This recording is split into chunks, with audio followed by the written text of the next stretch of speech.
Welcome to the Explainer. So let's talk about these little computers we've all started strapping to our wrists. I mean, they track our health, they keep us connected, they've totally changed how we live our digital lives. But have you ever stopped to think about how they actually work? So let me ask you something. When was the last time you saw somebody, anybody, just glance at a regular old school watch to see what time it is? Yeah, it's pretty rare, right? More likely you saw them dig a big smartphone out of their pocket. It's kind of funny when you think about it. Our phones got incredibly smart, but in the process, we replaced this super simple action, just a flick of the wrist, with this whole ordeal of fishing a phone out of a pocket or a bag. All that just to find out what time it is. And, it was that exact inconvenience that opened the door for a classic accessory to make a huge comeback. Which brings us, of course, to the rebirth of the watch. Because let's be real, a smartwatch isn't just about telling time anymore. It's a full-on digital tool. Think of it like a wearable remote control for your phone, putting all the important stuff right where you can see it. All right, so let's get into the history here. And you might be surprised, because while smartwatches feel like this brand new thing, the idea itself, it's been around for decades. I mean, the journey really kicked off back in the 70s with those awesome calculator watches. Remember those? But the real ambition, the big swing, came in the early 2000s from Microsoft with something called spot technology. Their ideal was wild: make everything smart, from your coffee maker to your watch, all connected through radio waves. Now, the tech just wasn't there yet, and it kind of flopped. But the core idea, that dream of a truly connected watch, it never really went away.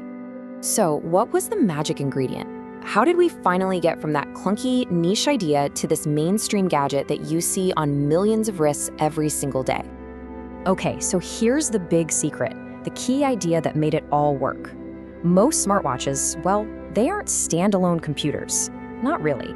They're basically just a remote control for the real supercomputer in this equation, the smartphone in your pocket. It's really a brilliant partnership.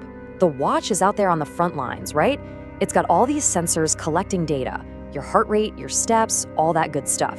Then it uses a super low energy Bluetooth signal to send all that info back to headquarters, which is your phone. Your phone does all the heavy lifting, the processing, the connecting to the internet. Then it sends back only the most important stuff, the alerts, the messages, the notifications, right back to the watch screen on your wrist. And that constant communication, that back and forth, that's the magic that lets you do everything you expect from a smartwatch today. It's how you can see who's calling, skip a song on your playlist, follow GPS directions, or even pay for your morning coffee, all without ever having to touch your phone.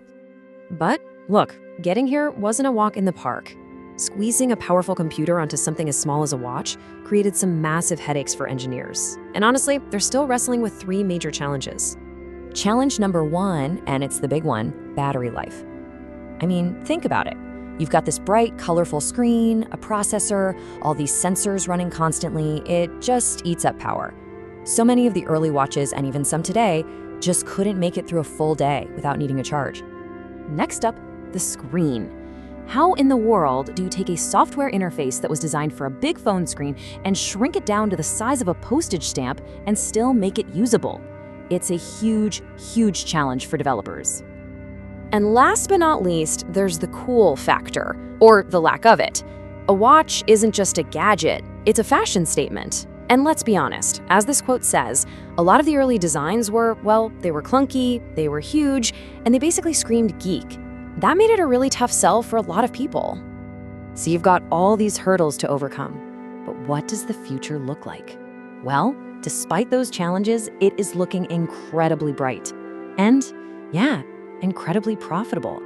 Okay, to really get a sense of the hype, just look at this number. Back in 2014, some analysts made a pretty bold prediction. They said the market would explode from 14 million watches to 373 million by the year 2020. So, did it happen? Well, they were surprisingly on the money. The actual number was about 350 million. I mean, that's just insane growth. And that is why every big tech company wanted a piece of the action. And yeah, that massive potential is precisely why everyone from Samsung and Sony to Apple and Google have been pouring millions and millions of dollars into this fight. They're all battling to win that tiny but super valuable piece of real estate, your wrist. But here's the thing, For any piece of tech to go from nice to have to can't live without, it needs what they call a killer app. You know, that one amazing feature that makes it absolutely essential.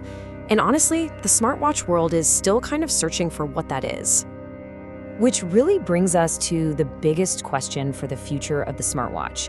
Is it always going to be just an accessory, a sidekick to your phone? Or is it going to evolve into something more, a truly standalone device that's indispensable all on its own? So that leaves us with a final question, and this one's for you. What would it take? What's the one feature, that one killer app, that a watch would need for you to feel like you absolutely couldn't live without it? Is it something with health tracking, super easy payments, or maybe something we haven't even thought of yet? Hey, if you enjoyed this explainer, do us a favor and hit that subscribe button. We're always breaking down the tech that shapes our world. And let us know in the comments what we should tackle next.